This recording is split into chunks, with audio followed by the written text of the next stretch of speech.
Olá, senhoras e senhores. Primeiramente, quero desejar a todos um ótimo dia, me apresentar a vocês como sempre, me apresentar às senhoras e os senhores como sempre. Prazer, eu sou Deus Saturno, mais conhecido como Senhor do Tempo, como Senhor da Disciplina, como Senhor da Sabedoria, como Senhor da Fertilidade, como Senhor do Contrato, da Aliança, como Senhor da ordem, como Senhor do caos, e já imediatamente me apressar em dizer que os deuses não existem e que os deuses são apenas fruto da nossa imaginação, criação da nossa mente. Os deuses são apenas um amigo imaginário que a nossa mente cria, que portanto só existe na nossa mente. Portanto, todos nós que falamos em nome de Deus, Deus quer alguma coisa, Deus falou algo, na verdade é nós que queremos e é nós que estamos falando. Ok? Então, eu estou apenas encarnando, senhoras e senhores. Eu estou apenas encarnando a entidade de Saturno, a persona de Saturno, no sentido mais arquétipo, mais simbólico da questão. Então, eu estou encarnando os seus atributos, as suas qualidades, certo? As suas virtudes. Então, eu estou encarnando o Senhor do Tempo, porque nós hoje vamos lidar com textos bíblicos. E lidar com textos bíblicos é lidar com textos antigos. Lidar com textos antigos é fazer leitura para entender como era o pensamento do autor na sua época, né? O que se passava na mente do autor na sua época, certo? Por isso, Senhor do Tempo, Senhor da Disciplina, porque eu lhes convido a fazer uma leitura mais séria do texto, uma leitura mais crítica, uma leitura mais científica, mais independente, mais autônoma, né? No sentido de que nós iremos analisar o objeto, certo? Nós mesmos, com os nossos olhos, iremos analisar o objeto, então tirar nossas conclusões, ok? Por quê?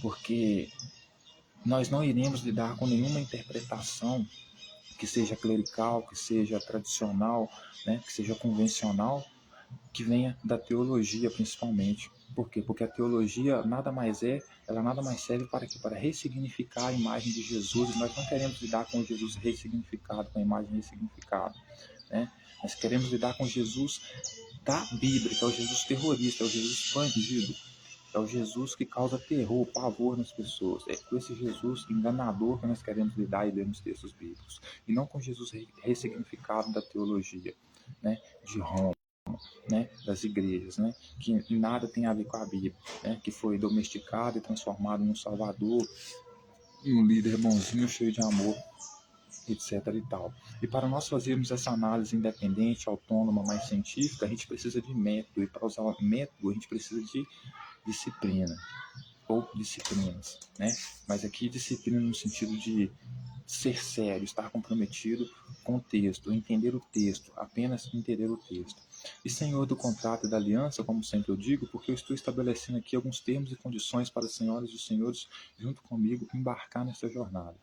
E esses termos e condições nada mais são do que procurar entender o que os autores bíblicos quiseram dizer, sem acrescentar ou retirar nem uma vírgula, porque estaremos completamente comprometidos com a verdade, com a lealdade e com a honestidade, com o único propósito e objetivo de procurar entender o que o autor dos textos bíblicos quis dizer, sem acrescentar ou retirar nenhuma vírgula. Dito tudo isso, senhoras e senhores, hoje nós vamos dar continuidade à nossa leitura sobre o livro de Mateus. A única coisa que eu quero dizer é que vocês veem falando sobre Jesus aqui e acham que eu estou apoiando, né, os reis daquela época que o mataram. Não, nada disso. Para mim, todos os dois são bosta pura, porque a governança daquela época era terrível, assassina, genocida. Então, tanto Jesus é um assassino, uma pessoa ruim, que premeditava assassinato, morte de pessoas, vingança, como também o próprio império da época, né? Então eu não vim passar pano para ninguém aqui, eu vim apenas desnudar o Jesus da Bíblia, né? E por que eu sempre faço isso? Porque quando eu olho para lugares como o Rio de Janeiro, eu vejo a violência infiltrada lá, aí eu vou olhar para o que mais os monumentos que representam a cidade, né?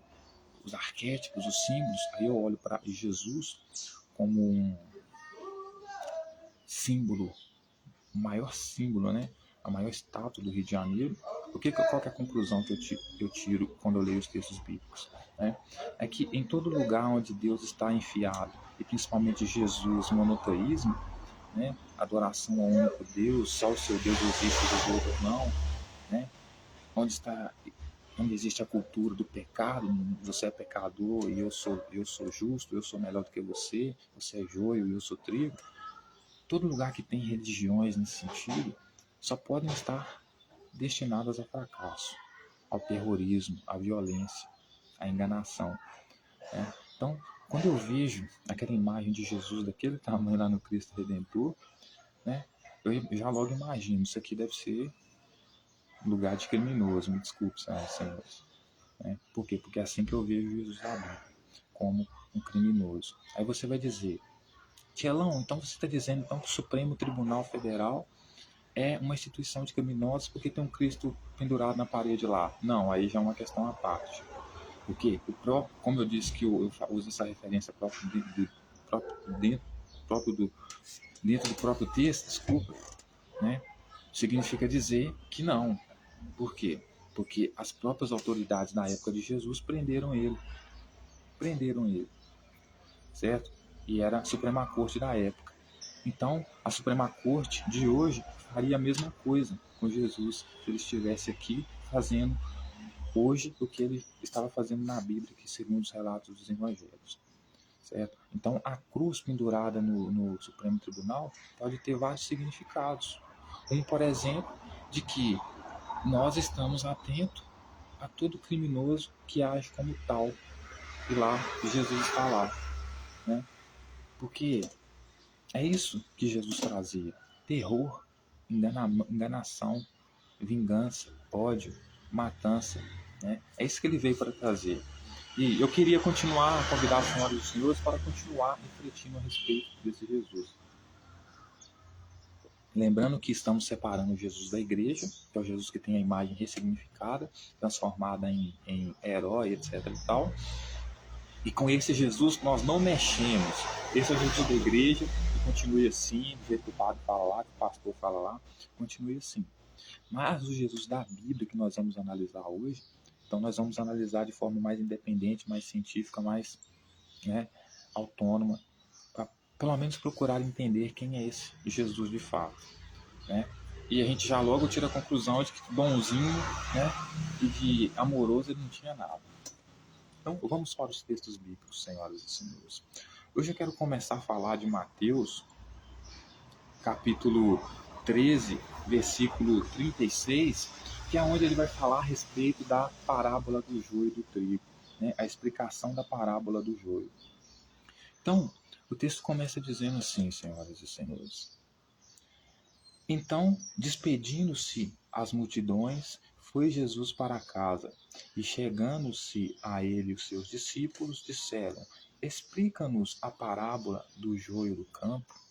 Então, Jesus foi para a casa dele, os discípulos foram acompanhando ele, e quando Jesus chegou na casa dele, os discípulos pediram para que ele explicasse então a parábola do joio e do trigo. Os versículos anteriores falam dessa parábola, mas já vou direto para a explicação dessa parábola. Depois vocês leiam a parábola melhor lá, do joio e do trigo. Eu já li, mas para vocês lerem para cima, terem mais informados. Então, qual é a explicação dele para a parábola do joio e do trigo? E ele respondeu: O que semeia a boa semente é o filho do homem. Né? Então, ou seja, a semente aqui são os ensinamentos dele. Né? E o campo aqui, onde ele vai jogar a semente aqui, é a terra, mas a terra aqui significa as pessoas, porque as pessoas que vão receber o ensinamento dele. Certo? Então é isso que ele está dizendo, que o que semeia a boa semente é o filho do homem. Então sair pedindo para matar os outros, sair dizendo que vai trazer, né, veio trazer a espada e não a paz, né? Dizendo que vai trazer dias de terror para o povo de Jerusalém, que eles desmaiariam de terror no dia da vinda do Filho do Homem, da vinda deles, para ele espalhar a boa semente, espalhar o genocídio, a matança, isso para ele espalhar a boa semente, né? Porque o reino dos céus dele nada mais é do que isso, né? Aí ele vai dizer: o campo é o mundo, a boa semente são os filhos do reino, o joio são os filhos do maligno, né? Então ele vai dizer que o campo é o mundo, né? O mundo aqui se referindo às pessoas, tá? A boa semente são os filhos do reino. Então, os filhos do reino que são os discípulos, que são também as boas sementes, que são quem estão passando os ensinamentos de Jesus, porque os ensinamentos de Jesus é como a semente, né? Que é colocada na terra no campo ou no mundo, que representa as pessoas, certo? E o joio são os filhos do maligno, tá? E os joios são os filhos do maligno. Então, ou seja, para Jesus, a boa semente, para Jesus, o que semeia a boa semente é o filho do homem, ou seja, é ele que dá os ensinamentos dele, para ele isso aí é boa semente. O campo é o mundo, certo? Ou seja, as pessoas que vão receber a semente dele, os ensinamentos dele, e a boa semente são os filhos do reino, né? Que são também os discípulos, que também estarão ensinando tudo que ele mandou ensinar, né? E os joios são os filhos do maligno.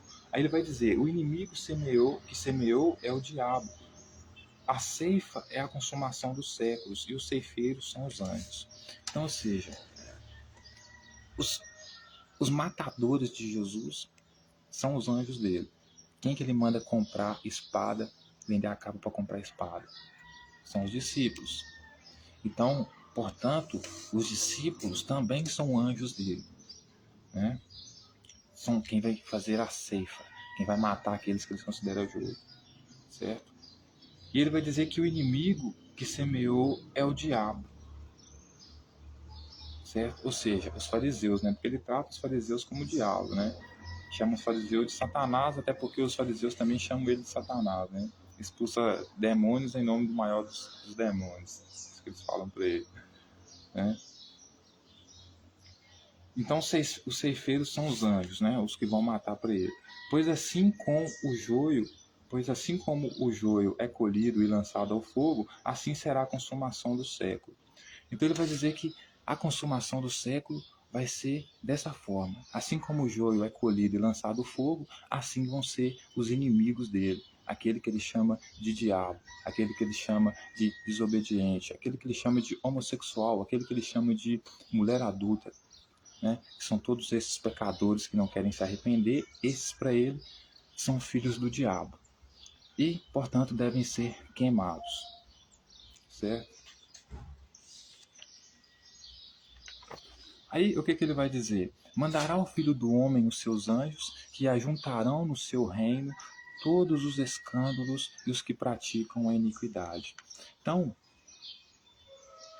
ele diz que vai mandar o Filho do Homem, mandará, ou seja, o Filho do Homem, ou seja, ele mandará os seus anjos, portanto, seus discípulos, que é quem está armado, porque quem vai fazer a ceifa, né?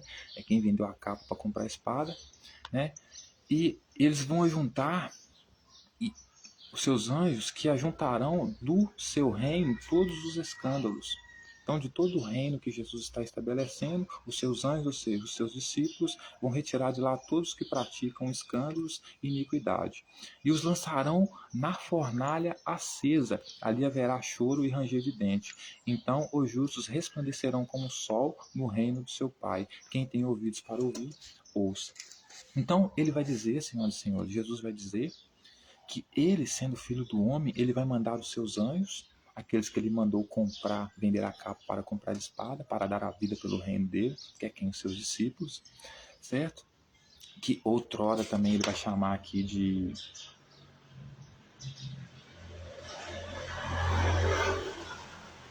Ele vai chamar também de... A boa semente são os filhos do reino, que ele também vai chamar de filhos do reino, que são os teus anjos, né? Que são também os seus discípulos, né? Então, ele vai mandar esses discípulos, certo? Que já compraram, venderam tudo que tinham para comprar espada, para lutar pelos objetivos de Jesus, para oprimir as pessoas a seguirem o movimento dele, né? Porque é disso que se trata. Ele vai pegar todos aqueles que praticam a iniquidade, ou seja, que são homossexuais, que são mulheres adúlteras, ou seja, que não obedecem ele e cometem pecado, certo? E vai lançar eles na fornalha acesa, né? Inclusive no Velho Testamento, Daniel também é jogado na fornalha, né? E assim, jogado na fornalha mesmo, de verdade, sabe? O rei acende uma fornalha e joga lá os seus inimigos para queimarem vivo. Era isso que Jesus estava propondo. Pegar aqueles que ele considerava justo, trazer para o reino dele, que ele chama de celeiro, o reino dos céus. E fazer com que aqueles que ele considera joio sejam amarrados e jogados numa fornalha pelos seus anjos, né? Por quê? Porque ele manda os discípulos sair de casa em casa pregando o evangelho, e aquele que não aceitaram o evangelho deles, era para os discípulos tirarem a paz deles daquela casa. Por quê? Porque sobre aquela casa ele veio trazer o quê? Espada. Por quê? Porque essa casa não quis seguir ele. Então por isso que ele diz, não vim para trazer a paz, vim para trazer a espada. Para quem? Para aqueles que ele considera indigno dele, que não segue a ele, que é pecador, que não quer se arrepender a ele, não quer seguir a lei, a doutrina dele, que não quer submeter ele, não quer ficar de joelhos para ele. Certo? Aí ele vai dizer que então os justos resplandecerão como o sol, né? E o reino de seu Pai. Quem tem ouvidos para ouvir, ouça. Certo? Aí olha só o que ele vai dizer a parábola do tesouro escondido. O reino dos céus é semelhante a um tesouro escondido no campo. Então ele vai dizer que o reino dos céus dele, o reino que ele está trazendo, as ordens que ele está trazendo, as leis que ele está trazendo, é como um tesouro oculto no campo, ou seja, é como uma coisa que para ele é valiosa. O reino dele é um reino que ele está trazendo que para ele é valioso, mas que está oculto dentro do campo, ou seja, está oculto dentro da cidade, né? O qual certo homem tendo achado, o escondeu. Certo homem quem? Ele. Ter achado o reino, escondeu. E transbordante alegria vai e vende tudo que tem e compra aquele campo, né?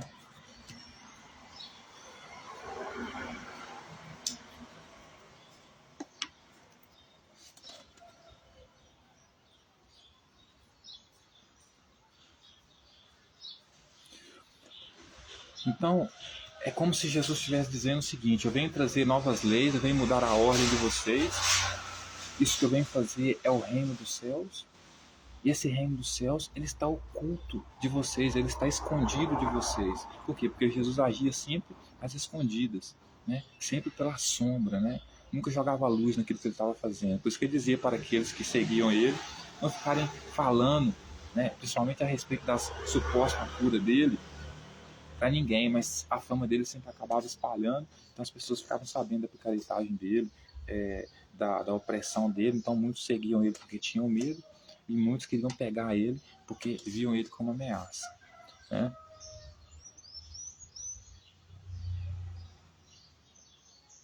Então é como se ele dissesse que ele vendeu tudo que tinha para comprar aquele reino, né? Então, ou seja, ele agia, é como se ele tivesse trazido uma facção para dentro da cidade, mas estivesse estabelecendo aquela facção ali sem que ninguém percebesse, então de forma oculta, né? Por isso que ele falava por parábolas, né? E mandava as pessoas não falar sobre as coisas que ele fazia. Por quê? Porque ele queria se esconder das autoridades sobre o plano que ele estava tendo, né? De estabelecer o reino dele. Aí ele vai dizer a parábola da pérola, né?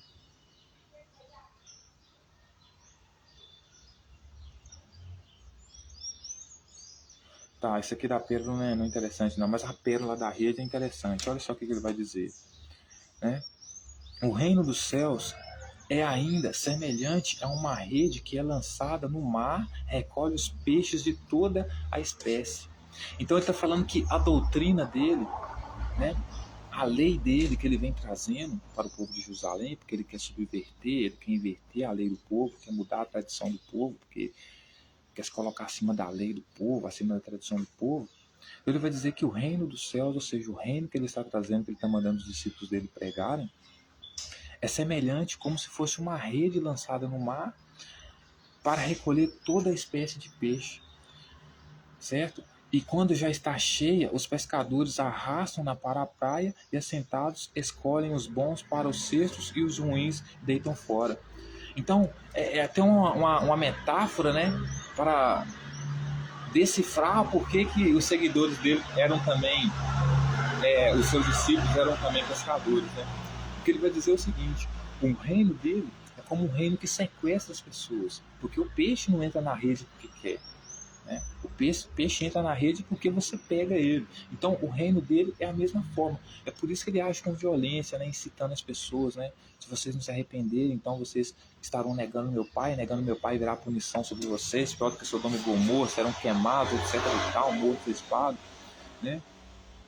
Então ele vai dizer o seguinte: e quando está cheia de que o reino dele é como uma rede, ou seja, sequestra as pessoas, então ele joga a rede, certo? e traz toda espécie de peixe. Então, ou seja, traz grego, romano, pecador, todo mundo para dentro do reino dele, sequestrado, porque é isso que você faz com os peixes, né? Você pega eles, né? E ali os pecadores vão decidir, né? Vão se assentar e decidir os que são bons e os que são ruins. E os que são ruins ele vai jogar fora. Porque é exatamente isso que os discípulos estavam fazendo. Porque ele manda os discípulos andarem de casa em casa, pregando o evangelho da vinda do reino dele, e aqueles que quiserem, que os discípulos acharem digno, os discípulos dava a paz deles, ou seja, não aconteceria nada com eles quando Jesus estivesse vindo para matar geral. Né? E aqueles que os discípulos não aceitassem, esse viria espada sobre a casa dele, né? Tanto que ele seria até levado a cativeiro, né? Ele chega a dizer que no dia da vinda do Filho do Homem estarão dois dentro de uma casa e um será levado a cativeiro, né? Então, ele vai continuar dizendo: assim será a consumação dos séculos, sairão os anjos e separarão os maus dentre os justos. Era exatamente isso que os discípulos fizeram. Porque nessa metáfora de reino dos céus, os discípulos, por sentarem em tronos junto com ele, seriam uma hierarquia equivalentes a ele. Então, portanto, ele sendo Deus, colocando como Deus, os discípulos seriam como o quê? Como os anjos. Então, os anjos, que são os discípulos dentro dessa metáfora, eles sairiam, né? Os anjos separariam os maus dentre os justos. E foi exatamente isso que os discípulos fizeram quando Jesus manda eles sair para pegar o evangelho dele, entrando de casa em casa. Aquele que eles considerassem digno ia trazer paz para eles, era aqueles que, segundo os discípulos, eles eram justos. Né? E aqueles que eles tirassem a paz deles, é aqueles que os discípulos consideravam indigno e, portanto, pecadores, e, portanto, Jesus viria matá-los. Né? Junto com os anjos, claro. Né? Depois que tivesse todas as espadas. Aí ele pergunta para os discípulos: entendeste todas essas coisas? Responderam sim. Então lhes disse: por isso, todo o escriba versado no reino dos céus é semelhante a um pai de família que tira do seu depósito suas novas e coisas velhas. Né? Então, como ele era visto como mestre, né? E mestre aqui é basicamente o escriba, porque é o que tem mais entendimento sobre o que é ensinado, né? Então ele vai dizer que todo escriba, ou seja, toda pessoa que é como ele, né, que é versado no reino dos céus como ele, que conhece como ele, é semelhante a um pai de família. Por quê? Porque ele tira do seu depósito, e aqui ele se refere à cidade que ele vai tomar conta, né, nova, retira a família que tira do seu depósito coisas novas e coisas velhas. Então, o que ele está querendo dizer para os discípulos dele é o seguinte: como eu sou o que mais entende sobre o reino dos céus, eu fico feliz que vocês entenderam então que eu vou tirar daqui coisas que são novas e coisas que são velhas, porque, segundo ele, as cidades que ele pretende dominar, como Jerusalém e as outras, né, estabelecer o reino dele, nada mais é do que depósito dele. Né? Então, ali tudo que é velho e é novo, se ele quiser tirar, ele pode. Por quê? Porque, segundo ele é o escriba do reino dos céus, no sentido de que tem mais conhecimento do reino dos céus. Aliás, é o reino que ele propõe, então provavelmente ele tem mais conhecimento desse reino que eu não queria nem de graça. Né? Então, nós vamos lá para o versículo capítulo 18, né? Que é onde ele vai falar, senhoras e senhores, a respeito do maior no reino dos céus. Né? Esse reino dos céus que ele vai trazer. Então ele vai trazer o reino dos céus, né? Vai matar ao fio da espada todo aquele que ele considerar indigno dele, que não ama mais o pai e a mãe do que ele, né? Que não segue a ele, que não aceita ele como Deus, que não se humilha a ele, que não pede a ele perdão pelos seus pecados. Todos esses, né, serão jogados no fogo, na fornalha. Mas depois que ele tivesse feito tudo isso, ainda tem a discussão entre ele e os discípulos dele sobre quem vai ser maior no reino dos céus. E é sobre isso que eu queria falar com as senhoras e os senhores neste momento.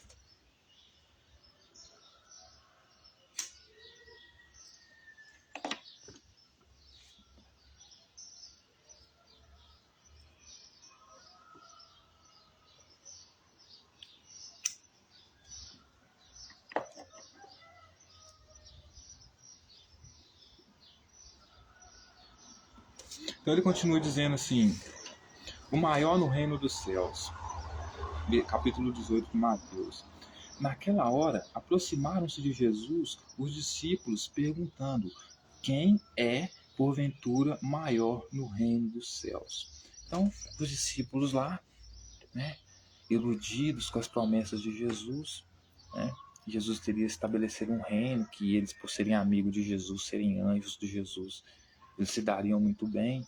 Eles queriam saber quem que era o maior no reino dos céus, se era Jesus, se era Pedro, se era João, se era Tiago, se era algum dos discípulos. Jesus chamando quem? Uma criança, colocou no meio deles. Quem que Jesus chamou para dar exemplo de quem era maior ou menor no reino dos céus? Uma criança, tá? Veja bem. E colocou essa criança então no meio deles. E disse: em verdade vos digo, que se não vos converterdes e não vos tornares como criança, de modo algum entrareis no reino dos céus. Então Jesus responde para ele: vocês querem saber quem que é o maior no meu reino? Eu explico para vocês. Tá vendo essa criança aqui? Ei, menino, vem cá, fica aqui no meio de nós aqui. Então ele vai explicar. Em verdade eu digo para vocês, se vocês não se converterem, ou seja, até aí eles eram discípulos de Jesus, mas pelo visto não tinham se convertido a Jesus ainda. Ficavam meio pé atrás com Jesus. Ficavam tanto pé atrás com ele, que Pedro foi o primeiro a negar ele. Né? Então ele vai dizer: se vós não vos converterdes e não vos tornardes como criança, de modo algum entrareis no reino dos céus. O que ele quis dizer com isso? Se tornar como criança, né? Não. Porque se tornar como criança é se tornar submisso. Por quê? Porque uma criança, ela se submete, é se tornar medroso, é ter medo dele, certo? É ser submisso a ele. É isso que ele está falando. Por isso ele está falando: se vocês não forem como uma criança, como assim uma criança? Porque uma criança, ela é inocente, então vocês têm que ser inocentes, porque uma pessoa para seguir o movimento dele só sendo inocente mesmo. Uma pessoa para seguir o movimento, com as promessas que ele dá, de que você só vai ganhar alguma coisa se você perder a vida por ele. Para você acreditar nisso, você tem que ser inocente. Você tem que ser uma criança para acreditar que você vai ter algum ganho com essas propostas, certo? Porque você vai morrer, então que ganho você vai ter, né? Aí ele vai dizer que se eles não forem como uma criança, ou seja, não submeterem a ele como uma criança, não se humilharem a ele como uma criança, não forem humildes e inocentes como uma criança, porque só assim ele consegue enganar mais fácil, nenhum deles vão entrar no reino dos céus. E olha que ele está falando isso para pessoas que acabaram de deixar tudo para seguir ele. Ou seja, não basta ter deixado tudo, ficado na lama para seguir ele, você ainda tem que se submeter, ser como uma criança inocente, submeter ele, se humilhar a ele, né? Porque senão você não entra no reino dos céus dele. Aí ele vai dizer: portanto, aquele que se humilhar como essa criança, este é o maior no reino dos céus, certo? Então ele pega uma criança, coloca uma criança no meio de todos os discípulos. Essa criança está implorando para ele perdoar ela dos pecados, porque é isso que ele veio fazer. Ele veio perverter a lei, se colocar acima da tradição, né? Trocando 6 por meia dúzia, porque ele disse que vai livrar a população de Jerusalém de ter que matar bicho para perdão dos pecados, mas por outro lado a população de Jerusalém tem que continuar pedindo perdão dos pecados para ele. Então essa criança, sendo humilde, sendo inocente, morrendo de medo, está ali se humilhando a Jesus, de joelhos, quase lambendo os pés dele, pedindo para ele, né, perdoar os pecados dela. Ele olha para a situação e fala para os discípulos: portanto, aquele que se humilhar como esta criança. Isso por quê? Porque essa criança com certeza estava se humilhando a ele, fazendo o que ele queria, porque é isso que ele queria, que as pessoas se humilhassem a ele. Porque quando você coloca uma regra, uma lei de que as pessoas têm que se arrepender do seu pecado, para você, é como se você estivesse pedindo para as pessoas ficarem de joelhos para pedir perdão pelos pecados delas a você.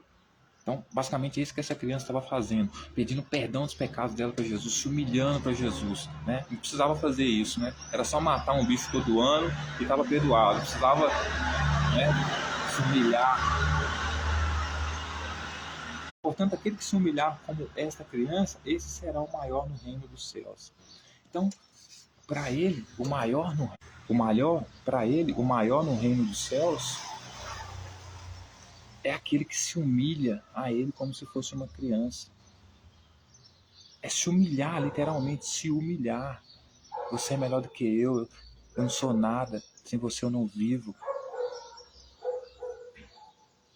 Me chicote, faz o que quiser comigo, porque eu me humilho perante você, porque você é melhor do que eu. É isso que é se humilhar, né?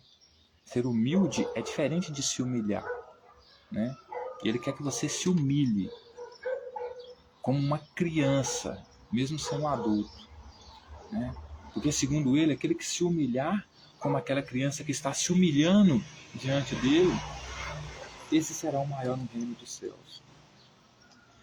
E quem receber uma criança tal como esta em meu nome, a mim recebe. Então, ele vai dizer, se vocês receberem uma criança tal como esta, porque não é qualquer criança, porque se vocês receberem uma criança que não se humilha a ele, então ele não quer, porque aquela pessoa que se humilha a ele.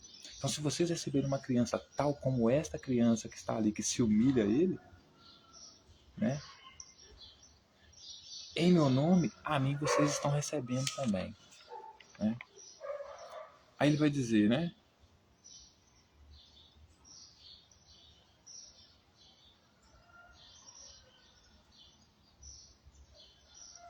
Aí ele vai dizer, né, os tropeços. Qualquer, porém, que fizer tropeçar a um desses pequeninos que creem em mim, e aqui ele não está falando mais da criança, ele está falando dos discípulos, porque ele considera os discípulos pequeninos para ele, ele vai dizer, melhor que lhe fora que se lhe pendurasse ao pescoço uma pedra grande de moinho e lhe fosse afogado na profundeza do mar, né? Então ele está basicamente dizendo, qualquer um que fizer algum desses meus discípulos tropeçarem, né? Ou seja, no sentido de não querer mais me seguir ou me amar, será melhor para ele do que ele coloque uma pedra no seu pescoço e se jogue no fundo do mar. Então você imagina Jesus mandando os discípulos dele entrar na sua casa, né? Pregar o evangelho que você tem que se arrepender a ele. Cuidado se você é homossexual, cuidado se você é mulher adulta, porque ele está vindo aí para trazer dias de terror, onde as pessoas desmaiarão de terror, porque é o dia do Filho do Homem, da vinda dele. E aqueles que não forem dignos dele, né? Os discípulos não vão colocar paz sobre essa casa. Imagine você, um discípulo dele, entrando dentro de sua casa, falando isso com você, que você não é digno, então por isso ele está tirando a poeira do pé dele, porque sobre a sua casa não virá paz, porque você não é digno de Jesus, né? Que você, por algum motivo, é homossexual, não quer deixar de ser homossexual, é mulher adulta, não quer deixar de ser mulher adulta. Aí você olha pro discípulo de Jesus e fala com ele, não faz isso, você está errado. Aí Jesus interpreta que você está fazendo ele tropeçar, porque está fazendo ele desobedecer a ordem de Jesus. Jesus diz que é melhor para você que você amarre uma pedra no seu pescoço e jogue no fundo do mar. Então, ou seja, para Jesus é da hora os discípulos dele ficarem ameaçando os outros que não querem seguir ele de morte. E se alguém tentar impedir com que eles façam isso, Jesus prefere que essa pessoa seja morta afogada. Não basta ser morto queimado, tem que ser morto afogado também. Tudo por quê? Porque tentou fazer um dos pequeninos dele tropeçar, que é no sentido de quê? De tentar impedir ele fazer o que Jesus mandou eles fazer. Que é basicamente espalhar o terror, né? Porque isso é terror, né? Imagine você, a população daquela época, né? Tendo a sua casa invadida pelos discípulos dele, faccionados, né? Comprometendo a sua saúde, a sua segurança, dizendo que você tem que seguir ele, né? Senão ele vai vir entrar na sua casa e te matar, porque é isso que ele vai fazer, entrar nas casas de Jerusalém e pegar as pessoas para o cativeiro. E se você tenta impedir os discípulos de fazer isso, para ele, já não basta te ameaçar dentro da sua casa, mas ainda você deve morrer afogado, né? Aí ele vai dizer, ai do mundo por causa dos escândalos, porque é inevitável que venham escândalos. Porque é inevitável que venham escândalos. Mas ai do homem pelo qual vem o escândalo. Portanto, se a tua mão ou teu pé te faz tropeçar, corta e o lança fora de ti. Melhor entrar-te na vida manco ou aleijado do que tendo duas mãos ou dois pés serem lançados no fogo eterno. Então, ou seja, ele não aceita que as pessoas que seguem ele desobedecem ele de jeito nenhum, que façam nada que seja contrário àquilo que ele acha certo. Porque segundo ele, se você tem... Porque segundo ele, né, se a tua mão ou teu pé te faz tropeçar, ou seja, a tua mão ou teu pé, que ele quer se referir aqui, é aquela pessoa que anda com você, certo? Você tem que cortar ela fora, cortar ela e lançar ela fora de ti. Então por isso que ele diz que vem trazer divisão, né? Colocar pai contra pai, irmão contra irmão. Porque no meio dessa bagunça toda vai ter pessoas que vão ter amigos, por exemplo, eu vou ter um amigo que quer seguir ele, eu vou dizer pro meu amigo que não é uma boa ideia, meu amigo vai virar para mim e vai falar comigo assim, é melhor a gente acabar a nossa amizade aqui. Por isso corta o teu pé ou tua mão direita que te faz tropeçar, ou seja, a pessoa que anda com você, né? Corta fora, tira de sua vida. Então assim, ele realmente vai trazer divisão, né? Porque para ele é melhor que você se torne um aleijado, um manco, ou seja, que ande mancando na vida, com necessidades na vida, mas perca uma amizade que poderia te ajudar, do que andar com essa amizade que pode fazer você tropeçar, né? E, e, e, e não seguir ele, deixar de seguir ele. Tá? Aí ele vai dizer, se um dos teus olhos te faz tropeçar, arranca e lança fora de ti. Melhor entrares na vida com um só olho do que tendo dois seres lançados no fogo do inferno. Então ele está dizendo, se você tem um amigo com você, e aqui esse amigo representa o olho direito, que consegue enxergar coisas que você não enxerga, ou seja, você me enxerga como um líder bom, e você tem um amigo que me enxerga como um líder mau, é melhor que você fure o olho, ou seja, você tira esse amigo da sua vida, certo? Do que tendo esse amigo na sua vida, ou seja, tendo esses dois olhos enxergando e me vendo como uma pessoa ruim para você, porque não vai adiantar, por quê? Porque você será lançado no fogo do inferno. Então, essa era a proposta para ele. As pessoas que não seguiam ele, ser mortas à espada, não importa se estejam grávidas, se forem mulheres amamentando, certo? As pessoas que não seguem ele, que não querem seguir ele, serem mortas queimadas, por isso eles são consideradas joio. Como se não bastasse isso, até mesmo afogada. Porque se você tentasse interferir no movimento de Jesus, fazendo com que algum dos seus discípulos não seguissem ele, ou deixassem de seguir ele, e aí para Jesus você se torna uma pedra de tropeço no movimento dele, era melhor para ele que você amarrasse uma pedra na cabeça e jogasse no fundo do mar, ou seja, morresse afogado. Então, esse é o Jesus que a igreja nunca vai te contar, né? Que sempre vai criar alegorias, né, em cima dos textos, né? Por isso que Rio de Janeiro é cidade de criminoso, porque o maior símbolo deles, né, é esse Jesus aqui que é criminoso, né?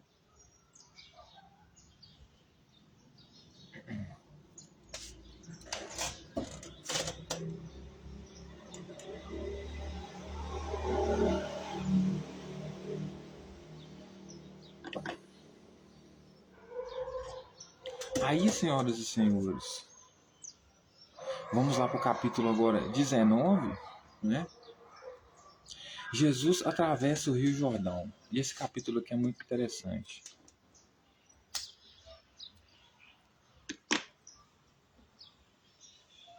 Porque o texto começa dizendo: e aconteceu que, concluindo Jesus essas palavras,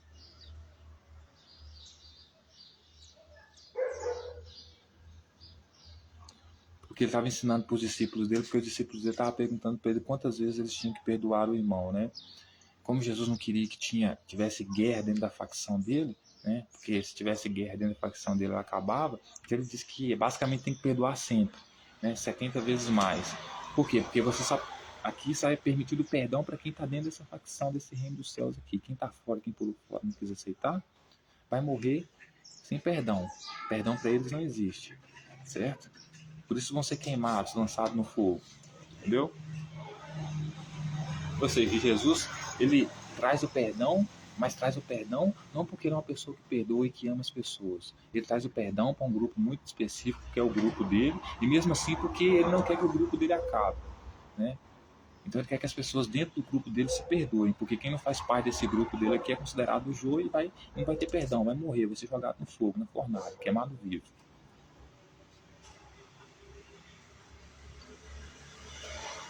Tá. E aconteceu que, concluindo Jesus essas palavras, deixou a Galiléia e foi para o território da Judéia, além do Jordão. Seguiram-lhe muitas multidões e as curou ali. Aí, veja bem a questão do divórcio agora. Vieram a ele alguns fariseus e o experimentavam, perguntando: é lícito o marido repudiar a sua mulher por qualquer motivo? Então, os fariseus chegaram perto de Jesus e perguntaram para ele: ô Jesus, você não é o conhecido de tudo? Você não é o sabichão? Fala para nós aí, é lícito o marido, né? É legal, é aceitável o marido repudiar, ou seja, deixar a sua mulher, né? Por qualquer motivo? Então, respondendo ele, Jesus vai responder, ele vai dizer: não tendes lido que o Criador desde o princípio fez o homem e mulher?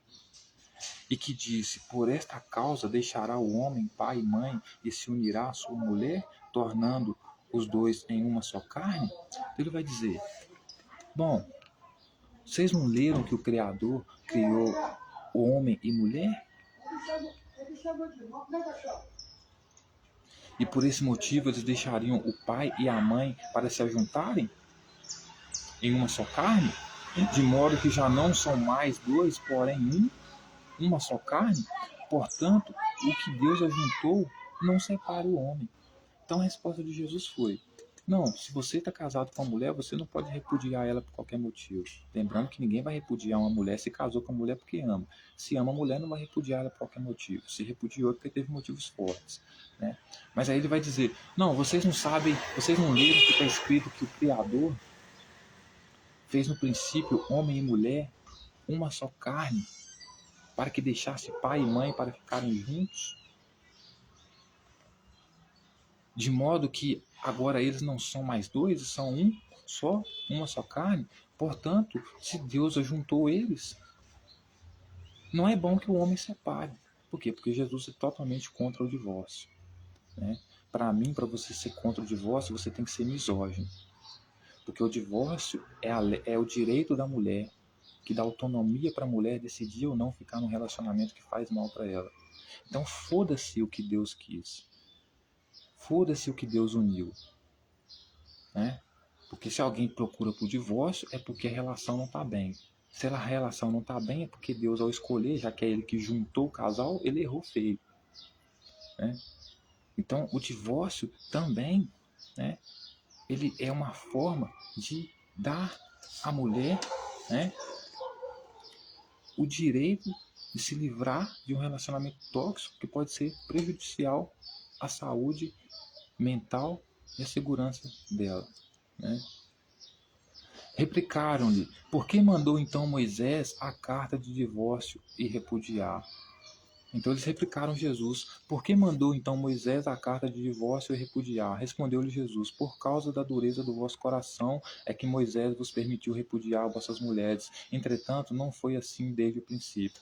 Então Jesus vai dizer: bom, não foi desde o princípio assim não, pessoal. Certo? Moisés, veja que até Moisés, né, o cara que criou a lei, permitiu às pessoas de repudiar, de ter divórcio, de separar quando não desse certo. Aí Jesus vai dizer: desde o princípio não foi assim não, Moisés aceitou que vocês fizessem o divórcio por causa da dureza do coração de vocês, ou seja, eles viviam sobre uma lei onde não poderia ter divórcio, mas eles também não conseguiam seguir essa lei porque viviam um relacionamento tóxico. Então recorreram a Moisés, Moisés teve que lutar, mudar a lei e aprovar o divórcio. Então até Moisés aprovou o divórcio, mas Jesus não. Calma que o pior ainda está por vir, né? Aí ele vai dizer: eu porém vos digo quem repudiar sua mulher, não sendo por causa de relações sexuais ilícitas, e casar com outra, comete adultério. E o que casar com a repudiada, comete adultério. Então, ou seja, Jesus, ele só é a favor de você repudiar a mulher, de você se divorciar da mulher, no caso de você ter alguma relação sexual ilícita com ela. Então, até quem criou a lei de não permitir o divórcio, aceitou o divórcio, que era Moisés, mas Jesus, como se colocava acima de tudo e de todos, resolve dizer que para ele não pode ter divórcio, a não ser que você tenha relações sexuais ilícitas com sua mulher, né? Ou seja, se Jesus proibiu fazer sexo anal e você fez sexo anal com sua mulher, então você pode separar dela. Se Jesus proibiu fazer sexo oral e você fez sexo oral com essa mulher, então você pode se divorciar dela. Porque isso são relações sexuais ilícitas, né? Ou se você tiver relações sexuais com outra mulher, aí você pode repudiar, você pode se divorciar dela. Mas em certa medida não pode divorciar, porque na lei de Jesus, se você adulterar, você morre apedrejado.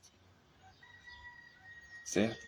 Mas Jesus só permite com que a mulher tenha direito ao divórcio se for por causa de relações sexuais ilícitas. Então ele é tão autoritário que ele quer controlar até a forma como você tem relação sexual com sua mulher. Mas aí o cara chega perto dela. Ô Jesus, estou vivendo perto de Jesus, estou vivendo uma situação conturbada com minha mulher, não está dando certo, todo dia eu meto porrete nela, eu posso me separar dela?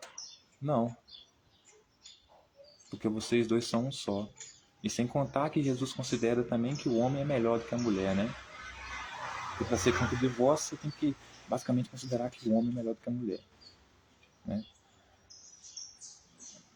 Inclusive a lei de Moisés diz que o homem é superior à mulher, porque a mulher é inferior, porque a vagina sangra. Então ela é podre, né? Então ele vai dizer que assim, você só pode se separar da mulher se você cometer uma relação sexual ilícita com a mulher, uma coisa que ele vai declarar que é ilícita, certo? Caso contrário, vocês dois vivam a briga, brigando dentro de casa, e você resolve se separar dela, então você comete adultério. Você comete adultério, e quem casar com a mulher que você separou também comete adultério. Aí ele vai dizer: disseram-lhe os discípulos, se esta é a condição do homem relativamente à sua mulher, não convém casar. Então os discípulos olham para Jesus e falam assim: ô Jesus,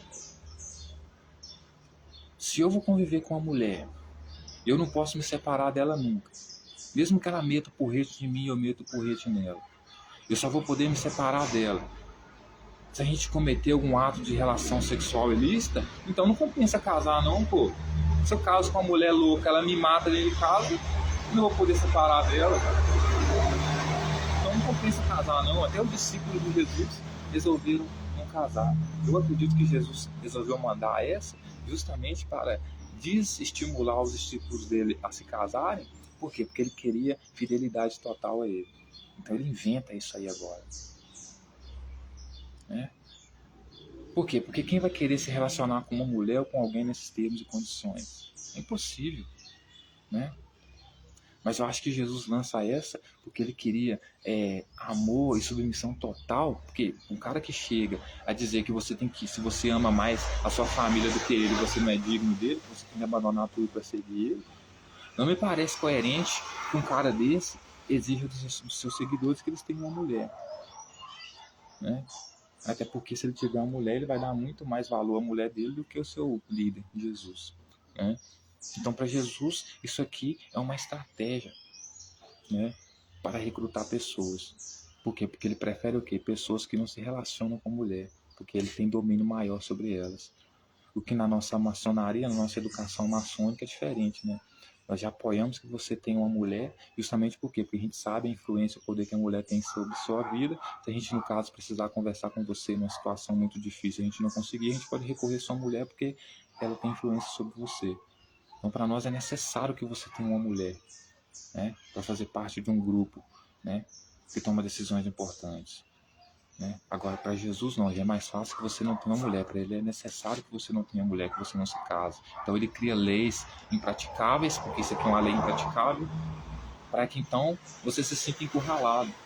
Ou eu sigo Jesus e abandono o relacionamento, não tenho uma mulher, ou eu tenho uma mulher e corro o risco de morrer como pecador aí, como joio aí por causa dele. Certo? Então, Jesus, porém, lhe respondeu: nem todos são aptos para receber este conceito. Não, nem todos são aptos. Eu diria que ninguém é apto para receber esse conceito. Né? Que cara que vai aceitar, né, um relacionamento onde ele só pode se separar da mulher se ele cometer relações sexuais ilícitas com ela? Que o líder dele vai determinar quais são as posições que pode fazer ou não no sexo. Que cara que vai aceitar esse relacionamento? Que vai aceitar um relacionamento que ele não pode separar por outro motivo nenhum, mesmo que a mulher tente matar, né? Mas ele vai dizer: Jesus, porém, lhe respondeu: nem todos são aptos para receber este conceito, mas apenas aqueles a quem é dado. Então, ou seja, a quem esse conceito está sendo dado? Aos seus discípulos. Por quê? Porque Jesus não quer que seus discípulos tenham mulher. Né? Aí ele vai dizer: porque há eunucos de nascença, há outros a quem os homens fizeram tais, e há outros que a si mesmos se fizeram eunucos por causa do reino dos céus. Quem é apto para admitir, admita. Então, Jesus vai dizer: se vocês são aptos para admitir, vocês admitam.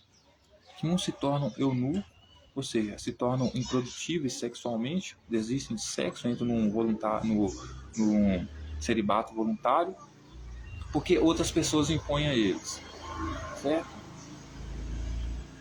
Uns se tornam celibatos, se tornam eunucos porque fazem assim com eles mesmos, celibato voluntário. Uns porque outros obrigam, um porque fazem de forma voluntária.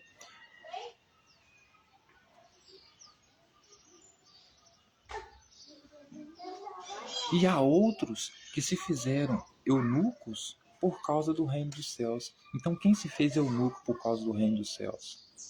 Jesus, o primeiro, que decidiu que não queria ter relação nenhuma com mulher, deve por causa da misoginia dele, e também os discípulos dele. Porque para fazer parte do reino do céu, só sendo eunuco, só sendo celibato, só não gostando de mulher. Por quê? Porque o líder Jesus queria que eles não tivessem mulher para ter influência total sobre a vida deles.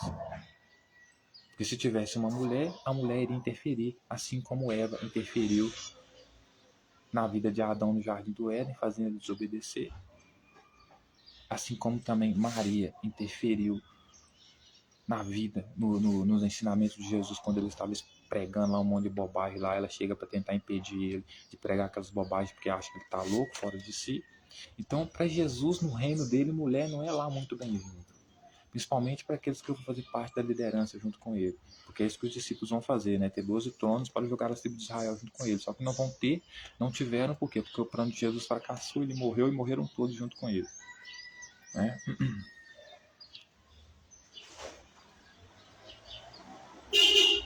Então, veja bem, Jesus abençoa as crianças. Trouxeram-lhe então algumas crianças para que lhe pusesse as mãos e orasse, mas os discípulos os repreendiam.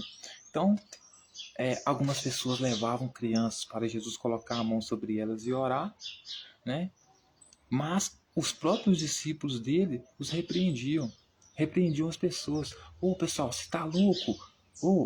Vem trazer seu filho aqui para Jesus colocar a mão sobre ele? Vocês não acabou de ver o que ele fez com uma criança ali atrás, não? Poucos segundos ele acabou de humilhar uma criança ali, colocar uma criança para se humilhar diante dele, para pedir perdão dos pecados dela diante dele, cometendo esse crime contra a criança. Tudo isso só para ensinar para nós como nós deveríamos ser no reino dele. E você ainda vem trazer essa criança aqui pela orar? Né? Por isso eles repreendiam as pessoas que levavam as crianças lá para Jesus orar sobre elas, né? Jesus, porém, disse: deixai os pequeninos e não os embaraceis de vir a mim, porque dos tais é o reino dos céus. Né? Então Jesus, como não é bobo nem nada, percebe que uma criança é muito mais fácil de manipular. Ao ver os discípulos repreendendo os pais da criança, está levando a criança para um mestre, né? um líder como Jesus ficar influenciando a criança. Jesus vê esses discípulos repreendendo o pai dessas crianças, pega e fala para eles, né? Deixa vir a mim esses pequeninos aí e não os embaraceis, não impida eles de vir a mim, porque dos tais é o reino dos céus. Por que dos tais é o reino dos céus? Por quê? Porque Jesus, ele humilha as crianças. Então, o reino dos céus é das crianças, segundo Jesus, porque as crianças ele pode humilhar. As crianças ele pode colocar de quatro, de joelho para se humilhar diante dele. Por quê? Porque elas são sensíveis. Por quê? Porque elas são submissas. Por quê? Porque elas são mansas. Por quê? Porque elas são medrosas. Certo? Ou você acha que um cara que vai matar a mulher grávida ao entrar em Jerusalém no dia da vinda do Filho do Homem, que diz que descerá o fio da espada, toda a população de Jerusalém, que ai das mulheres que estiverem grávidas naquele dia. Você acha que um cara desse se importa com criança? Se você acha que se importa, aí, né, fazer o quê? Aí ele vai dizer, e tendo-lhe imposto as mãos, retirou-se dali.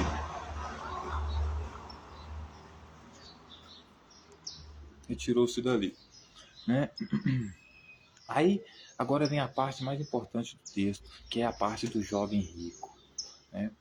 Aí o texto vai continuar dizendo assim, e eis que alguém, aproximando-lhe, lhe perguntou, mestre, que farei de bom para alcançar a vida eterna? Né? Então, Jesus estava lá espalhando o terror dele, dizendo que iria punir os pecadores, certo? Ia separar o joio do trigo, o joio ele ia matar queimado, ia jogar na fornalha, certo? Ai daqueles que tentassem impedir ele e os dele de fazer estas coisas, que fosse como tropeço nesses planos dele, porque seria melhor que essa pessoa amarrasse uma pedra na cabeça, se jogasse no fundo do mar e morresse afogada, do que tentar atrapalhar os pequeninos dele, serem pedra de tropeço nos planos dele. Então, esse jovem rico ouviu todas aquelas falácias de Jesus, né, todas aquelas ameaças de Jesus, né? Ele resolve se aproximar de Jesus e pergunta a Jesus, mestre, que farei de bom para alcançar a vida eterna? Vida eterna aqui é no sentido de continuar vivendo, né? Porque como Jesus pretende trazer o massacre ainda em vida, né, que é a vinda do Filho do Homem, as pessoas vão morrer a qualquer momento. Então, vida eterna aqui é continuar vivendo, né? Não viver para sempre, mas continuar vivendo, porque todos ali estão sendo ameaçados de morte. Então ele vê Jesus ameaçando todo mundo, aquela coisa toda. Pergunta para Jesus, o que eu tenho que fazer para ter a vida eterna? Diz para mim, mestre. Né? Respondeu-lhe Jesus, por que me perguntas acerca do que é bom? Bom só existe um. Se queres, porém, entrar na vida, guarda os mandamentos. Então Jesus pega e responde para ele. Como assim, cara? Se você está perguntando para mim o que você deve fazer para alcançar a vida eterna, para você alcançar a vida eterna só existe um caminho, certo? E esse caminho é você guardar os mandamentos. Aí agora ele vai ensinar para o jovem rico quais são os mandamentos, né? E ele lhe perguntou, quais? Respondeu Jesus, não matarás. Não matarás quem? Né? Não matarás os pecadores, não matarás os discípulos, não matarás Jesus, não matarás quem? Né? Por quê? Porque essa lei de Jesus aqui, esse mandamento de Jesus aqui não faz sentido. Não, como assim não matarás se o próprio líder e os seguidores do líder que segue esse mesmo mandamento estão planejando a matança de outros? Estão andando por aí, saindo, falando na casa dos outros aí, que aqueles que não forem dignos de Jesus, que não se arrependerem, não se humilharem a Jesus, são indignos dele, e portanto sobre eles não vai ter paz, vai ter a espada. Porque Jesus sobre eles não veio trazer a paz, veio trazer a espada. Foi ele mesmo que disse isso. Certo? Então não matarás quem? Aí você vê isso aqui, né? A igreja diz que não matarás todas as pessoas, mas é errado. Porque o próprio Jesus está dando ordem para os discípulos dele de matar. Então não matarás aqui é não matarás, porque o jovem está pedindo, quando ele pede a vida eterna, ele está pedindo para basicamente fazer parte do reino dos céus. Então Jesus está dizendo para ele que não matarás é não matarás as pessoas que fazem parte daquele grupo. Então não matarás Jesus, não matarás os discípulos, e aqueles que fizerem parte. E os outros que são considerados pecadores, e os outros que não fazem parte do reino dos céus porque não quiseram, não aceitaram esse regime de violência. Aí pode matar todo mundo, porque é inclusive isso que Jesus vai fazer, né? No dia da vinda do dia da vinda dele, eu chamo de vinda do Filho do Homem. Diz que as pessoas desmaiarão de terror e que todos cairão ao fio da espada, né? Então, não matarás aqui não significa não matarás todas as pessoas, porque eu respeito a vida de todas as pessoas. Eu respeito apenas ao seguidor de Jesus e o movimento dele. Então, não matarás os seguidores de Jesus e o movimento dele, né? O resto, vão matar, né? Não adulterarás. Como assim ele vai adulterar, né? Se a lei que Jesus coloca, né, para aqueles que seguem o seu regime, se casar, é uma lei que basicamente é insustentável. Então, como é que o cara vai adulterar se ele não consegue nem entrar no relacionamento? É melhor ele ser eunuco, como o próprio Jesus diz, no celibato, né? Aí ele vai dizer: não furtarás e não dirás falso testemunho, tá? Aí ele vai dizer: honra teu pai e a tua mãe. Aí eu te pergunto, Jesus está dizendo para ele honrar o pai e a mãe dele, certo? Aí eu te pergunto, uma pessoa que diz que você tem que abandonar pai e mãe, todo mundo para seguir ele, uma pessoa que diz, certo? Uma pessoa que diz que você tem que largar pai e mãe para seguir ele, uma pessoa que diz que você ama mais o seu pai e sua mãe do que ele, não é digno dele? Como é que uma pessoa dessa pode te dar conselho para honrar pai e mãe? É porque quando ele diz honrar pai e mãe, ele não está se referindo ao pai e mãe biológico daquele ser, daquele rico ali. Porque se ele for fazer parte do reino dos céus, ele vai ter que deixar pai e mãe. Porque o próprio Jesus vem trazer divisão entre eles. Como é que um cara que traz divisão entre pai, mãe, filho, como ele mesmo disse que veio trazer, pode pedir para você uma lei, pedir que você siga uma lei para honrar pai e mãe, né? Por quê? Porque não se trata de honrar o seu pai e mãe biológico aqui que Jesus está pedindo como mandamento. Se trata de honrar ele, os seus discípulos, como pai e mãe. Por isso que ele diz, quando a família dele tenta impedir ele e falar as loucuras que ele estava falando lá no Jerusalém, lá, ele diz pro pessoal que estava seguindo ele lá e estava ouvindo ele: meu pai e minha mãe são vocês, que fazem a vontade do meu pai, em referência à mãe dele que estava tentando impedir ele de fazer aquela bobagem que ele estava fazendo, que ele intitula de vontade do pai dele.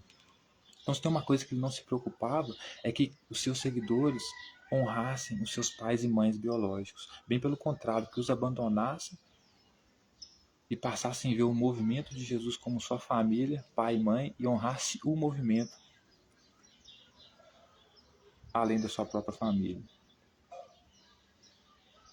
Ou seja, deixasse de honrar sua família para honrar o movimento, né? Aí ele vai dizer: amarás o teu próximo como a ti mesmo. E amarás o teu próximo aqui são os pecadores? Não, porque Jesus mesmo disse: vai haver misericórdia. Eu vim trazer, eu quero misericórdia e não holocausto. Mas isso para quê? Para que vocês se arrependam. E se vocês não se arrependerem, aí vai ter o quê? Holocausto, não vai ser misericórdia. Então, quando ele fala amar o teu próximo como a ti mesmo, ele se refere ao seu próprio círculo de pessoas. Ou seja, a partir do momento que o rico vai fazer parte do reino dos céus, ele vai basicamente se tornar parte dessa família. Portanto, ele deve amar o próximo como a ti mesmo. Esse próximo aqui são os discípulos e aqueles que aceitaram Jesus e o reino dos céus com Jesus. E aqueles que não aceitaram? Não, aí eles vão descer a espada. Aí eles vão matar. Aí eles vão queimar vivo. Entende? Aí ele continua dizendo, tá? Replicou-lhe o jovem: tudo isso tenho observado que me falta ainda. Então o jovem olha para Jesus e fala para Jesus: tudo isso que você me mandou fazer, tudo isso me falta. Por quê? Porque eu não honro vocês, não honro nem meu pai nem minha mãe. Ninguém é obrigado a honrar um pai e uma mãe se ele for um merda. Se você não honra seu pai e sua mãe, com certeza ele é um merda. Porque se ele se tratou bem, cuidou bem de você, lógico que você vai honrar, porque você vai amar, né? Então, se ele não honra, é porque a família dele não honrou primeiro, né? Se ele não ama o próximo, é porque ele não ama os discípulos de Jesus. Está apenas com medo de morrer, então por isso está pedindo a oportunidade de continuar vivo. Mas se isso quer dizer que ele tem que amar os seguidores de Jesus, considerar Jesus como família, honrando eles como pai e mãe, tudo isso, então falta tudo isso para mim, porque eu não tenho nada disso por vocês, não tenho nenhum sentimento nesse sentido por vocês.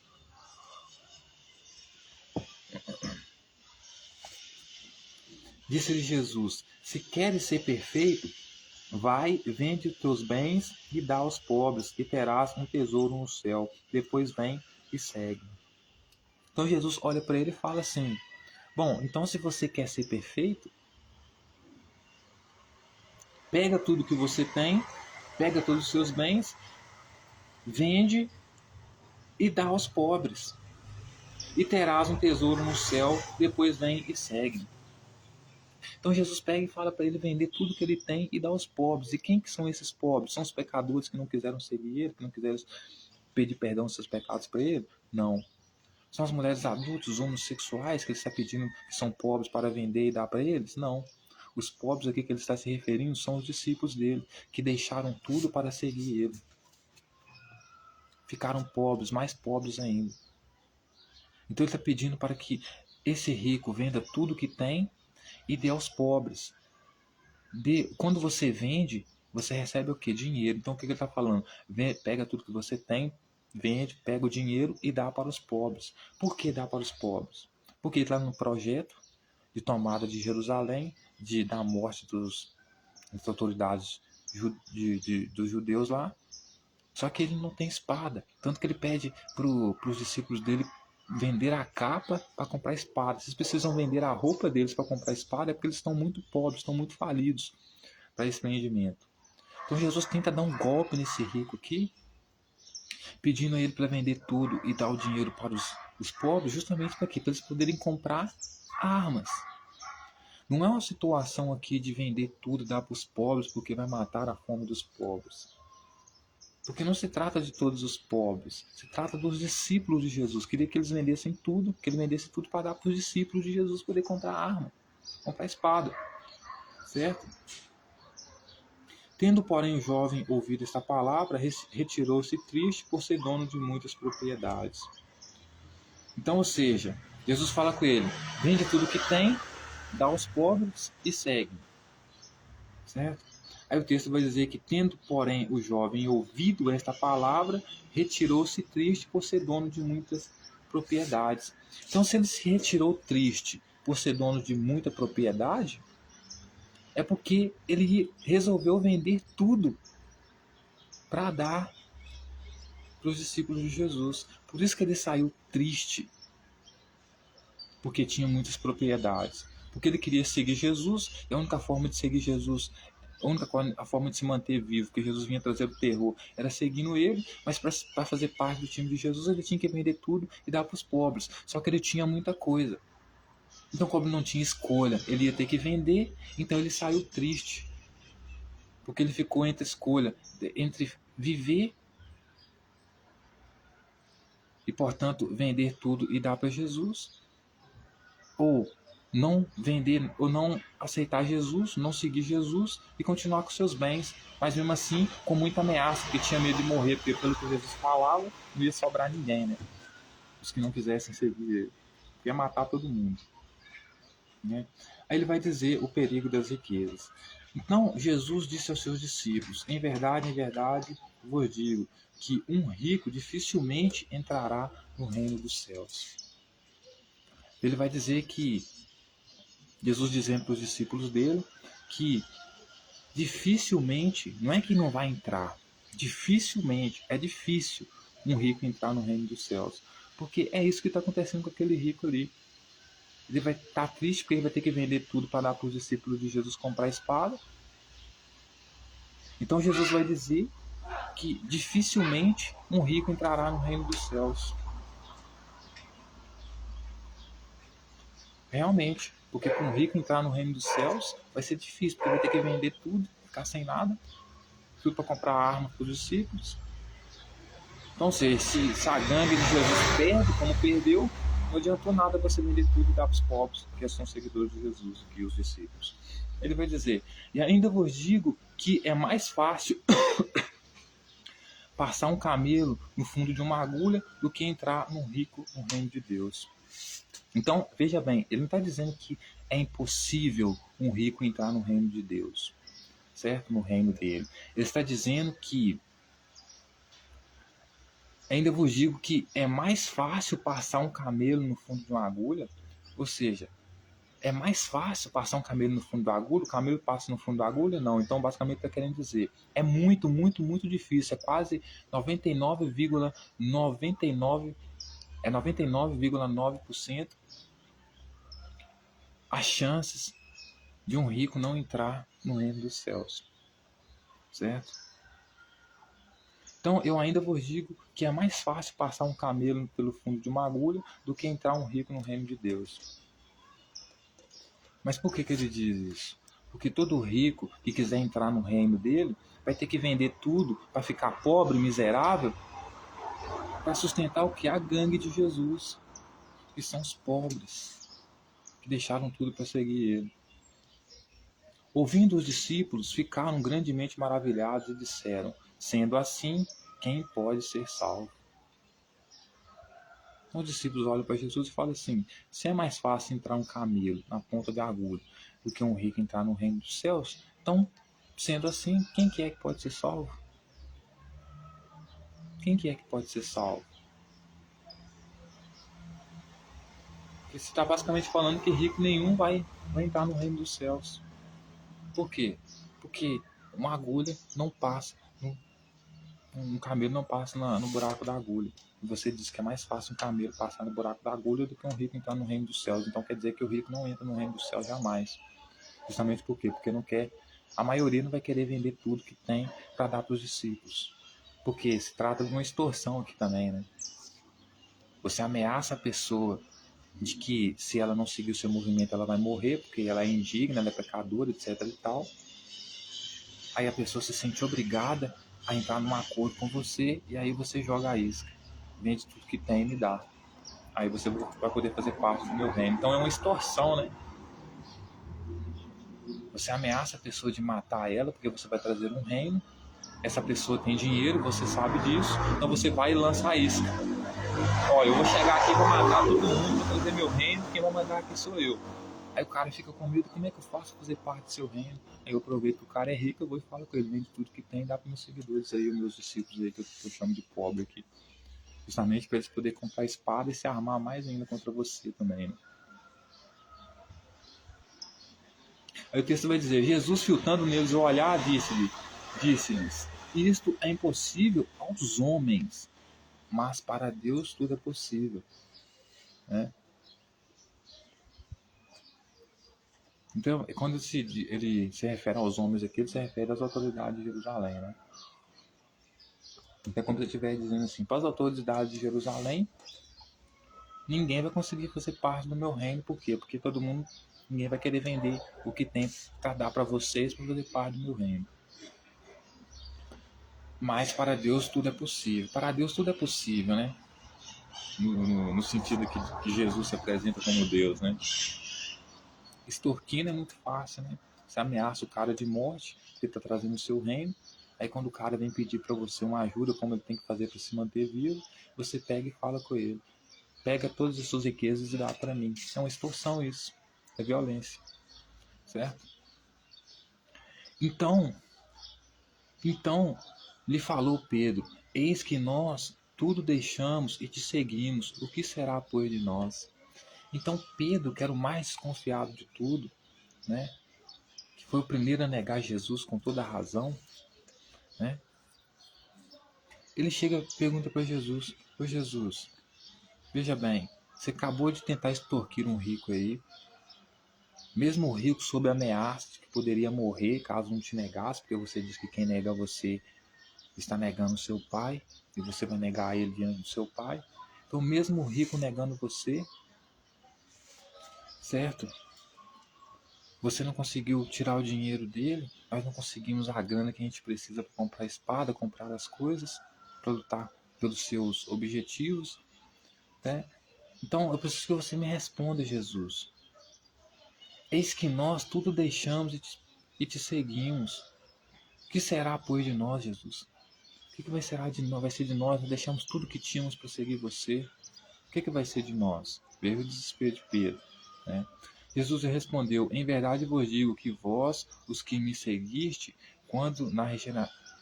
Jesus lhes respondeu: em verdade vos digo que vós, os que me seguistes, quando na regeneração o Filho do Homem se assentar no trono da sua glória, também assentareis em 12 tronos para julgar as 12 tribos de Israel.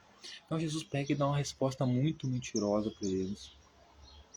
Jesus pega e fala para eles: em verdade eu vos digo que vós, os que me seguiste, quem? Os discípulos, quando na regeneração o Filho do Homem se assentar no trono da sua glória, quando na sua regeneração o Filho do Homem se assentar na sua glória, e ele não se assentou na sua glória, porque antes de se assentar no trono para dominar, julgar as tribos de Israel, ele foi morto. Os planos de Jesus acabam na cruz. Ali é o ponto final para ele, certo? Então ele vai dizer que quando o Filho do Homem se assentar no trono da sua glória, ou seja, coisa que nunca aconteceu, a não ser que ele quis chamar a cruz dele de trono, né? Também assentareis em 12 tronos para julgar as tribos de Israel.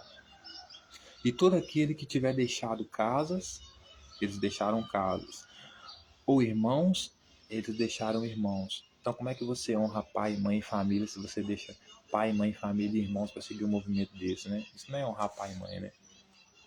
Ou pai, ou mãe, ou mulher, ou filhos, ou seja, deixar pai, mãe, mulher ou filhos, né, que são seus próximos, para seguir um movimento que eles não aceitam, que inclusive ameaça a vida deles de morte porque eles não aceitam, não é amar a família, não é honrar a família, não é amar o próximo, né? Para você ver que o amor de Jesus que ele ensinava pelo próximo lá, nada significava amar as outras pessoas que estavam fora daquele ciclo, né? Daquele movimento ali fechado dele, né? Ou campos, por causa do meu nome, receberá muitas vezes mais e herdará a vida eterna. Então, eles não herdaram a vida eterna, porque a vida deles acabaram logo depois que Jesus começou a dar sequência ao seu empreendimento.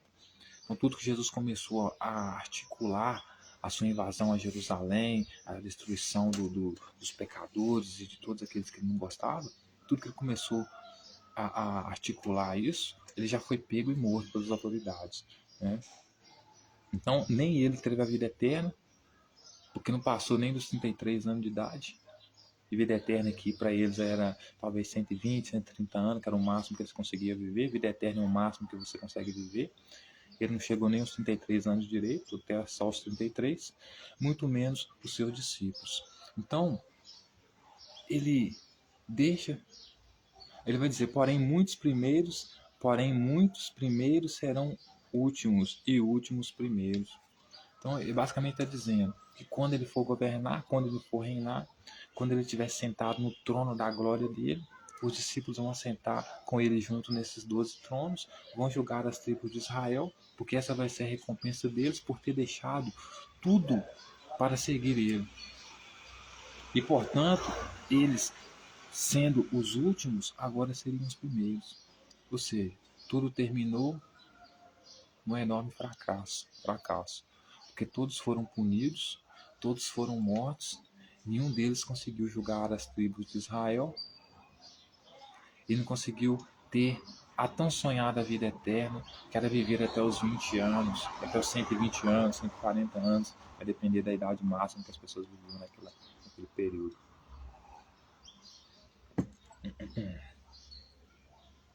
Então, senhoras e senhores, podem observar que o movimento de Jesus em nada é diferente dos movimentos faccionados que nós temos hoje, como o PCC, como o Comando Vermelho, porque são grupos que agem sobre a mesma estratégia. Primeiro, convencem as pessoas a tomarem o território, como Jesus fez. Então, Jesus manda os seus discípulos a entrarem na casa das outras pessoas, converterem as pessoas a seguirem ele, a se arrependerem do pecado deles, né? e aqueles que não se arrependerem, Jesus traria, era para os discípulos tirarem a paz deles sobre aquelas famílias, porque ele traria espada sobre aquelas famílias, ou seja, traria a morte. Então, mais uma coisa que eles têm em comum, né? Invadir tomada de território. Segundo, a extorsão, né? Que é fazer com que as pessoas mais bem-sucedidas daquele ambiente deixem tudo que têm por medo nas mãos desses criminosos. Foi exatamente o que aconteceu com o jovem rico aqui, com medo de morrer por causa das ameaças que Jesus vinha fazendo e essa fama dele se espalhava, com medo de morrer, pergunta a Jesus o que ele tinha que fazer para ter a vida eterna, para viver mais um pouco, né? Jesus manda ele vender tudo que tem e dar para os seus seguidores, que são os pobres ali que perderam tudo que tinham, ou seja, que deixaram tudo que tinha para seguir ele. Então, mais uma coisa que as facções utilizam e que há milênios as facções como o grupo de Jesus também utilizavam, a extorsão de pessoas mais bem-sucedidas, né? E o terceiro, senhoras e senhores,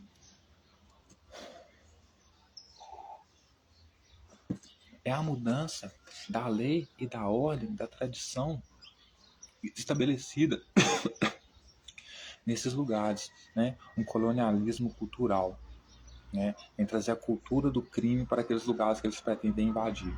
Por exemplo, o Templo de Jerusalém, o povo de Jerusalém, os judeus, tinha a tradição de poder, para perdão dos seus pecados, sempre lá em Jerusalém, comprar um bicho, matar ele, então ter mais um ano de vida, né, com seus pecados perdoados. Jesus, porém, tenta mudar toda essa ordem, toda essa lei, que é o que as facções fazem. Então tenta impedir que as pessoas comprem e vendam no Templo de Jerusalém, tomando o Templo de Jerusalém, que na época era a cidade mais potente, né? A cidade econômica mais potente da região, né? Então as pessoas iam lá sacrificar os seus pecados, bicho pelos seus pecados, que era lei. Então eles compravam muitas vezes, porque quando muita gente morava longe, demorava 3 dias para chegar lá, 3 dias para chegar lá, em vez de sair com o bicho de casa, comprava o bicho lá. Então, em Jerusalém, então era uma estratégia, né, econômica para se manter a tradição e se manter a economia daqueles lugares, né? Daquele local, né? Então a pessoa mantinha a tradição e ao mesmo tempo contribuía com a economia, né? Porque comprava o bicho lá em Jerusalém e gastava dinheiro lá e continuava a tradição, né? Mas Jesus tenta perverter essa ordem, né? Dizendo que a casa ali era a casa do pai dele, tomando tempo, mandando todo mundo ir embora, os comerciantes todos indo embora, que era nada mais do que gente humilde, né, como a gente chamou de camelô, né? E também, por outro lado, queria perverter a ordem dos judeus, né? Mudar a ordem, a lei dos judeus, que era de matar bicho para perdão dos pecados, colocando-se acima da lei, acima da ordem, da tradição, dizendo que as pessoas não iam mais agora matar bicho para perdão dos seus pecados, mas queriam pedir perdão pelos seus pecados diretamente a ele, que tinham que se arrepender diante dele, pedir perdão pelos seus pecados a ele, né? Porque se arrepender é pedir perdão, né? Você só pede perdão quando você se arrepende, né? Então a pessoa não ia mais. Então, assim, esses movimentos faccionados agem da mesma forma desde sempre, né? Isso é mais antigo do que andar para frente, né? Como eu vi uma expressão esses dias assim, achei muito engraçado, né? Então eles tomam os territórios, os lugares, né? Estabelecem o terror, a lei deles, né? E todo mundo vive aterrorizado, né? Igual eu na praça da minha cidade, que é um lugar que eu uso para praticar atividade física, dançar um break, etc e tal. Eu comecei a notar algumas coisas nesse sentido. Porque primeiro eles colocaram o poder executivo aqui da minha cidade, colocou na entrada da cidade, Abricampo é do Senhor Jesus, né? Eu achei que Abricampo era dos abricampenses, porque eu não sou cristão, mas moro aqui em Abricampo e contribuí muito, né, com o meu suor, com o meu tempo, para muitas construções dentro dessa cidade. Nasci aqui, é minha terra, né? Jesus, eu nem conheço esse cara, nunca vi esse cara na minha frente, só vi aqui na Bíblia, e ele já é dono da minha cidade, né? Logo depois, a minha cidade, lá no Coreia da minha cidade, onde que eu danço lá, que eu considero um templo de Saturno, meu templo, né, de Saturno, meu templo sagrado, onde eu concentro a maior parte da minha energia, do meu tempo, sobre os chãos da minha praça, né, onde está o meu templo sagrado, hexágono, né, em formato de hexágono, né, do coreto, meu templo de Saturno, tá lá as siglas do Comando Vermelho, né?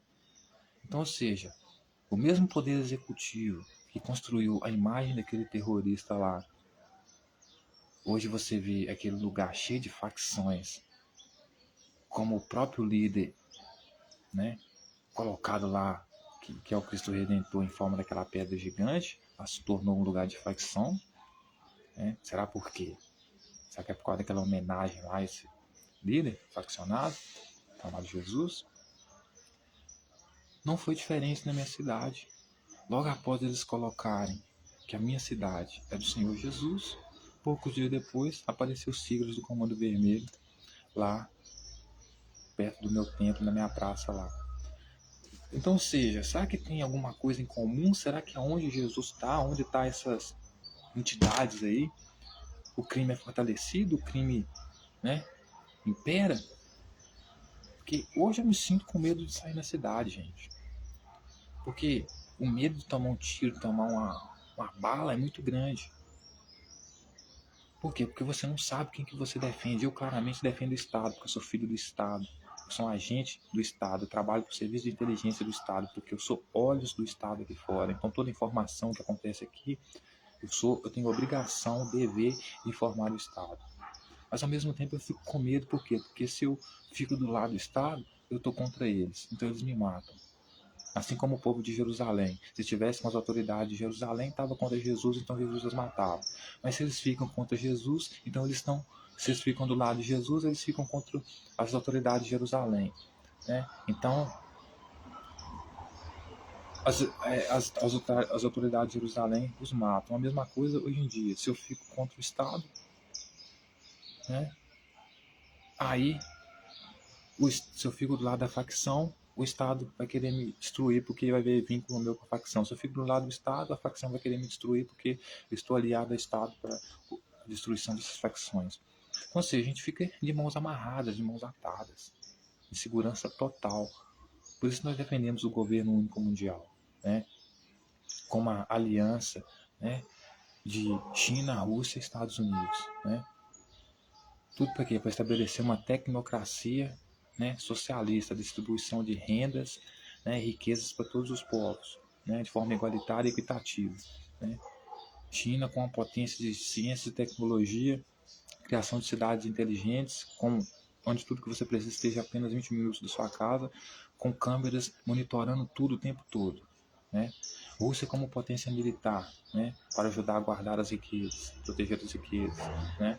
Brasil como potência agricultura. Mas a gente só vai conseguir combater esses movimentos criminosos se a gente se unir, mas numa força mundial, não só local. Porque eles vêm de todos os cantos, com propósito e objetivo mesmo, tomar o poder, estabelecer o seu poder. Né? E eu não estou dizendo que eu não quero que Estados Unidos faça parte dessa aliança, porque Brasil e Estados Unidos são irmãos, pessoal.